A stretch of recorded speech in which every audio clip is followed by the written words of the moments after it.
Assalamualaikum warahmatullahi wabarakatuh. Pada kesempatan kali ini saya Lili Yuliati, calon guru penggerak angkatan 7 Kota Pekalongan, akan mewawancarai dua kepala sekolah. Assalamualaikum warahmatullahi wabarakatuh. Waalaikumsalam warahmatullahi wabarakatuh. Sebelumnya terima kasih atas kesempatan yang sudah diberikan untuk wawancara dengan Bapak. Jadi ini adalah tugas untuk wawancara tentang pengambilan keputusan. Sebelum pengambilan keputusan berdasarkan kebijakan, silakan boleh memperkenalkan diri secara singkat tentang Pak Mundofar. Monggo Pak. Oke, terima kasih. Perkenalkan, saya nama Mundofar, Kepala Sekolah SMP Negeri 1. Di sini saya selaku kepala sekolah, jika punya teman yang ikut CGP itu kami apresiasi dan mendukung sekali. Semoga punya ada nilai manfaat bagi Ibu Lili sendiri, juga untuk sekolahan dan untuk dunia pendidikan pada umumnya. Itu aja. Terima kasih Pak atas dukungannya. Saya ingin menanyakan bagaimana cara Bapak untuk mengidentifikasi kasus-kasus yang merupakan dilema etika atau rujukan moral. Terima kasih. Dari tentang tindakan kami selaku stakeholder yang ada, kasus-kasus yang merupakan dilema etika atau rujukan moral itu tetap saya mengedepankan etika, walaupun dari satu sisi berkenaan dengan hati, perasaan dan sebagainya itu berat, tapi tetap etika itu yang lebih kedepankan. Itu aja. Terima kasih. Kemudian yang kedua, bagaimana Pak Mundofar menjalankan pengambilan keputusan di sekolah Bapak, terutama untuk kasus-kasus di mana ada dua kepentingan yang sama-sama benar atau sama-sama mengandung nilai kebajikan. Oke, dalam hal ini memang tidak semudah mengambil keputusan sehingga bisa dipahami secara detail tentang permasalahan yang ada, sehingga dalam hal mengambil keputusan itu difikirkan yang lebih baik dari yang baik. Sehingga dengan adanya kajian-kajian itu, pemahaman itu, menganalisis permasalahan itu, sehingga tidak salah dalam hal mengambil keputusan, yaitu dia mengambil keputusan yang terbaik dari yang baik. Itu aja. Untuk langkah-langkah atau prosedur seperti apa yang biasa Bapak lakukan selama ini? Oke, kalau berbicara masalah prosedur, sehingga dihadapkan pada masalah itu tidak langsung mengambil keputusan, tapi dipelajari di data yang ada sehingga data itu valid, sehingga dari beberapa data itu dalam hal mengambil keputusan tidak salah. Itu prosedurnya seperti itu, tidak langsung bahasa Jawanya itu tidak ujuk-ujuk mengambil keputusan dengan emosional, tidak seperti itu. Ada prosesnya ya? Prosesnya. Kemudian kita lanjutkan, hal-hal apa saja yang selama ini Anda anggap efektif dalam pengambilan keputusan pada kasus-kasus dilema etika? Hal apa ya yang efektif dalam pengambilan keputusan pada kasus dilema etika itu? Ya kaitannya dengan murid, sebenarnya kan anak yang sebenarnya itu secara akademik itu kurang, tapi dari segi etika, dari segi tata tertib dia baik, sehingga kan walaupun kriteria dalam hal permasalahan entah itu kenaikan dan sebagainya itu, sehingga kan itu dihadapkan pada hal rumit, sehingga tidak berbicara satu sisi saja akademik, tapi nilai-nilai lain, etika, akhlak dan sebagainya itu, dan ke masa depan anak sendiri yang istilahnya perlu penanganan khusus, bahwa masih bisa diperbaiki walaupun tahapannya itu agak pelan. Itu ya sikap seperti itu. Kemudian hal-hal apa saja yang selama ini merupakan tantangan dalam pengambilan keputusan pada kasus-kasus dilema etika, Pak? Oke, Ibu Lili yang kami hormati, tantangan dan pengambilan keputusan pada kasus-kasus ini itu ya hal apa saja selama ini merupakan tantangan dan tantangannya itu kaitannya dengan perasaan ya, iba ya, kasihan, sehingga melihat dilema yang ada, seorang yang anaknya potensi kayak begini untuk menuju, contohnya ada study tour dan sebagainya, ada pembuatan karya, tapi anak itu termasuk anak-anak yang kurang mampu, sehingga bagaimana kami memikirkan supaya bisa terlaksana anak yang seperti itu bisa jalan terus. Nah, kami berpikirnya seperti itu, tantangannya kan hati dan tidak tega itu. Terima kasih.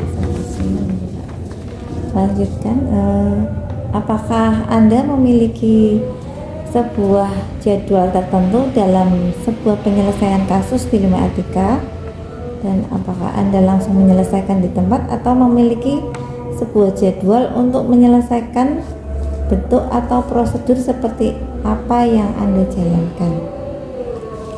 Dalam hal permasalahan tim schedule ya, kaitannya dengan ini ya, yang jelas ini punya momen tertentu sehingga kondisinya itu memungkinkan, nyaman, sehingga dalam mengambil keputusan itu tidak salah, Ibu. Jadi tidak gusah-gusuh bahasa itu, karena masalah kaitannya dengan apalagi kita selaku kepala sekolah terhadap apalagi menghadapi anak-anak untuk menuju kesuksesan dalam pendidikan, sehingga dalam hal-hal itulah kami mengambil waktu dan tempat yang sesuai nanti kondisional yang benar-benar nyaman bagi anak terutama itu. Adakah seseorang atau faktor-faktor apa yang selama ini mempermudah atau membantu Anda dalam mengambil keputusan dalam kasus-kasus dilema etika?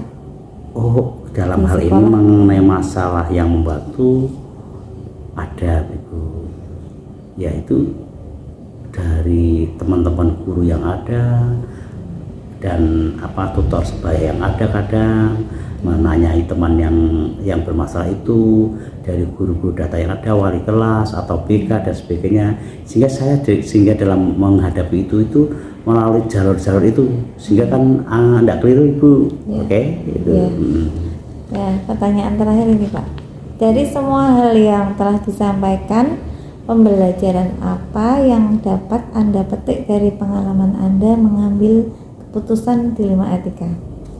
Pembelajaran itu sangat berarti, Bu, sehingga ternyata di dalam hidup itu ya, istilahnya gini loh, hidup adalah lingkaran suatu problema, Ibu. Kalau bisa menyelesaikan masalah yang satu menuju masalah yang lain, itu adalah nanti akan mengalami kesuksesan, kepuasan dan sebagainya. Dan sebaliknya, celakalah bagi orang yang tidak bisa menyelesaikan problem satu menuju problem yang lain, sehingga bertumbuh-tumbuh masalah, sehingga akan menjadi stres. Sehingga konsep agama saja kan faida farok tafangsob, apabila kita menyelesaikannya itu selesaikan masalah yang lain, sehingga dalam kasus etika kayak gitu kan itu pembelajaran sekali dalam kehidupan, sehingga ternyata hidup itu tidak semudah yang kita bayangkan. Terima kasih, itu saja, Ibu. Cukup sekian ya, Pak. Oke, semoga sukses, Bu Lili. Terima kasih, Pak. Assalamualaikum warahmatullahi wabarakatuh. Waalaikumsalam warahmatullahi wabarakatuh.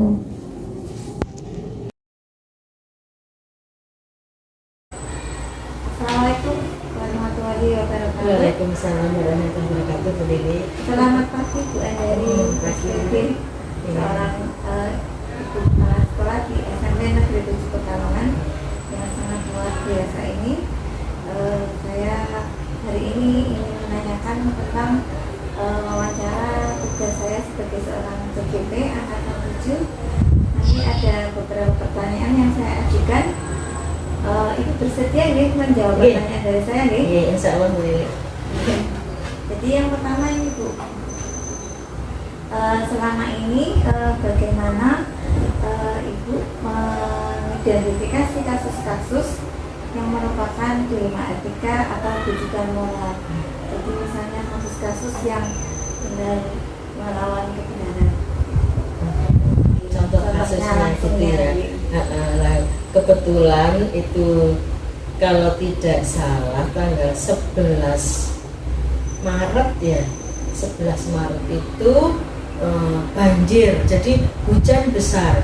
Sebelumnya terang benderang, tapi tiba-tiba malamnya itu hujan. Dan saya mendapatkan WA dari penjaga sekolah, kalau SMP 7, lingkungan SMP 7 itu banjir yang tidak biasanya, jadi lebih tinggi. Nah, itu waktu itu jam 3 dini hari. Nah, bagaimana ini? Dan belum ada fotonya, kami bingung banjirnya seberapa karena masih gelap, belum share foto, hanya informasi saja. Nah, dari penjaga malam itu bisa share foto sekitar jam 6 pagi karena sudah begitu jelas, terang ya, sudah cahaya sudah ada. Jadi memang banjirnya itu lebih tinggi dari biasanya. Depan sekolah, halaman, ruang kelas ada yang banjir juga. Maka kami berkoordinasi dahulu dengan wakil kepala sekolah, kurikulum, dengan humas, dengan sarpras. Bagaimana ini anak-anak, apakah tetap masuk atau daring. Nah, dari koordinasi yang singkat itu dari jam 6 kami harus koordinasi sebelum anak-anak berangkat. Maka dengan di sela-sela kesibukan masing-masing kami telepon-teleponan berkoordinasi. Akhirnya kami memutuskan dari koordinasi itu bahwa anak-anak daring, mengingat kondisi sekolah yang tidak memungkinkan. Kalau anak-anak tetap masuk, sekiranya anak-anak belajarnya juga tidak nyaman, anak-anak malah bermain air, nantinya malah sakit, ya. Tetapi kalau daring juga anak-anak tidak mendapatkan pembelajaran yang semestinya karena tidak ketemu dengan guru secara langsung. Tetapi memang karena keadaan seperti itu, maka dari koordinasi itu kami putuskan anak-anak belajar di rumah. Seperti Jadi itu. itu merupakan itu ya Bu ya, langkah pengambilan keputusannya dari kasus banjiran tadi. Iya. Itu koordinasi dengan beberapa wakil kepala sekolah, Iya. dan lainnya. Iya. Kemudian tadi langkah-langkahnya dengan telepon. Iya, koordinasi via telepon karena masih Iya, pada di rumah. masih pagi ya, Bu, Iya. Kemudian dengan menunggu fakta-fakta yang Iya, ada betul. ya. Iya. Setelah terang baru bisa menjelaskan keadaannya seberapa. Iya. Sehingga pada jam pagi anak-anak bisa langsung mendapatkan informasi. Nah, iya, dari hasil koordinasi langsung buat informasi di grup, share di grup kelas semuanya. Kemudian ini Bu, hal-hal apa saja yang selama ini Ibu anggap efektif untuk mengambil keputusan dalam dilema etika? Dalam pengambilan keputusan tentunya saya tidak mengambil keputusan sendiri secara individu, tetapi itu semua hasil koordinasi. Dari koordinasi dari wakil kepala sekolah, guru-guru senior, seperti itu. Biasanya seperti itu, Bu. Terima kasih, luar biasa sekali. Kemudian ini Bu, untuk dalam menghadapi kasus itu ada jadwal tersendiri apa tidak Ibu? Nah, untuk kasus-kasus seperti itu kami tidak menjadwalkan karena kadang seperti banjir itu kan langsung harus diputuskan saat itu juga, gitu seperti itu. Iya. Ada kasus, kejadiannya iya kapan? kejadiannya kapan langsung diputuskan seperti itu.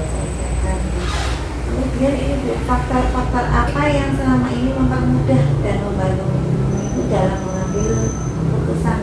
Nah, yang mempermudah ya koordinasi dengan teman-teman yang menyampaikan ide-idenya, pertimbangannya dari hasil koordinasi itu. Alhamdulillah teman-teman SMP 7 cepat dalam tanggap meskipun koordinasinya secara online seperti itu. Terima kasih Bu.